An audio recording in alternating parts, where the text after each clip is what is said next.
Hello guys, ఏంటి ఈరోజు కొత్తగా ఎంట్రీ ఇచ్చాను అనుకుంటున్నారా? ఈరోజు మా అత్తమ్మ బర్త్డే గాయ్స్. అందరూ మా అత్తని విష్ చేయండి.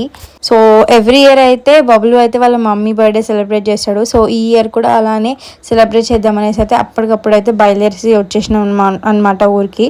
ఇంకా ఆఫ్టర్నూన్ అలా సరదాగా అందరం కలిసి బయటికి వెళ్ళాం. ఇక్కడ మా బుడ్డోడు చాలా ఫన్ క్రియేట్ చేస్తుండు. ఇంకా మా అత్త అయితే కొంచెం ఇట్లా టీత్ పెయిన్ వస్తుండే అనమాట. అమ్మో నా వల్ల కాదు ఇంకా అని అంటుంది. సో ఇలా ఎంతమందికి హ్యాబిట్ ఉందో చెప్పండి గైస్. మా అత్త అయితే చాలా చిన్న పిల్లలానే బిహేవ్ చేస్తుంది అప్పుడప్పుడు. మీరు కూడా అలా రెస్టారెంట్కి వెళ్ళినప్పుడు అలానే తీసుకుంటారా? ఇంకా రెస్టారెంట్ ఇంకా తినేసినాం, ఇంకా అయితే ఇంటికి స్టార్ట్ అవుతున్నాం. సో ఇదైతే ఈవినింగ్ గైస్. ఈవినింగ్ అయితే కేక్ కటింగ్ అయితే ప్లాన్ చేసినాం అనమాట. మా అత్త ఎంత క్యూట్గా ఉంది కదా ఆ డ్రెస్లో. ఇంకా అష్రఫ్ అయితే అన్ని అరేంజ్మెంట్స్ చేస్తూ ఉన్నాడు. ఇంకా మా వాళ్ళు అందరూ దూరంగానే ఉన్నారు కాబట్టి ఇంకా వీడియో కాల్స్తోనే కేక్ కటింగ్ సెలబ్రేషన్ అయితే చేసుకున్నాం. ఎంత బాగుంది కదా కేక్. మా అత్తకు హనీ కేక్ అంటే చాలా ఇష్టం అనమాట. సో అష్రఫ్ స్పెషల్లీ ఆర్డర్ ఇచ్చి చేయించినాడు.